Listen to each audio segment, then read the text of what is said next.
My name is Chris Denson. I am the Director of Policy and Research for the Georgia Public Policy Foundation. We are a 501c3 nonprofit think tank located in Atlanta. We focus on state economic issues, including healthcare. I'd like to thank the committee for taking the time, not only today, but the rest of the year to study this issue. And each of you should have a copy in front of you right now of an economic report that we published in April of this year. If anyone does not currently have one, I have some additional copies with me. I can pass it again. Okay. Our aim was to include a comprehensive history of the legislative efforts regarding CON here in Georgia, along with a summary of the academic research on the topic.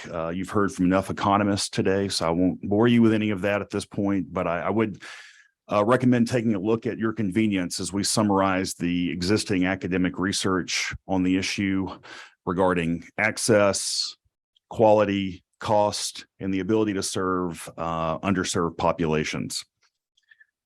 We also, in the study, we looked at states with similar geographic profiles to Georgia. I believe that's on page 17.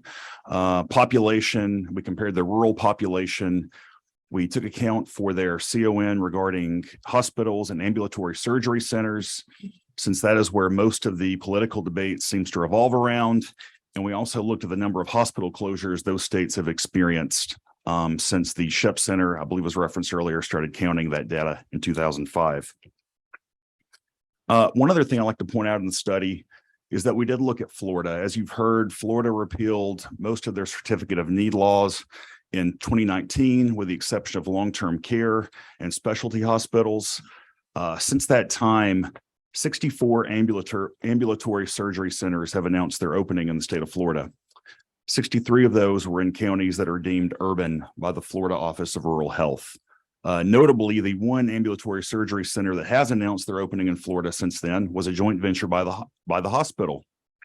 And because that was such a great idea, a physician group out of Tallahassee decided they wanted to open a facility on there as well. So it did actually bring additional providers and competition into this one rural community in Florida that we studied.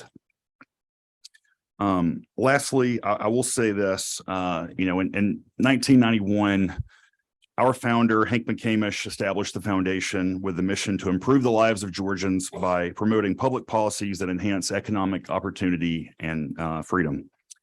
And inherent to that mission is the idea that the small business owner or entrepreneur that cannot afford to spend his own time at the Capitol or money on lobbyists and lawyers to compete with the special interests would have a say.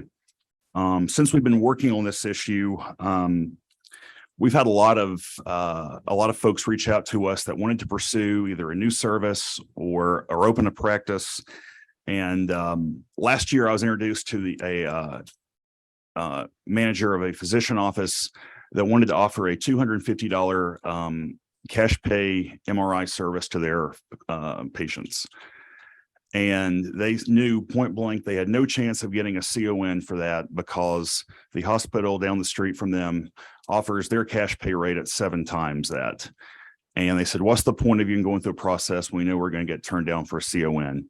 So 2 things I want to highlight in that story. One is that whenever we talk about, cross subsidization and that a hospital has to serve everyone that comes through the door, regardless of their ability to pay, that there was actually a lawyer from the Department of Justice that testified before the General Assembly in 2007 and mentioned certificate of need was not supposed to protect cross subsidization of patient services.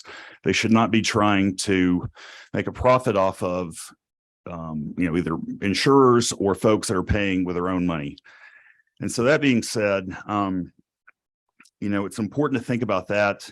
And the other thing too is when you hear someone say that provider or that facility didn't go through the process for a certificate of need, so many healthcare providers across the state that are trying to be innovative, they're trying to invest in their community, they just realize it's an uphill battle as the system currently stands.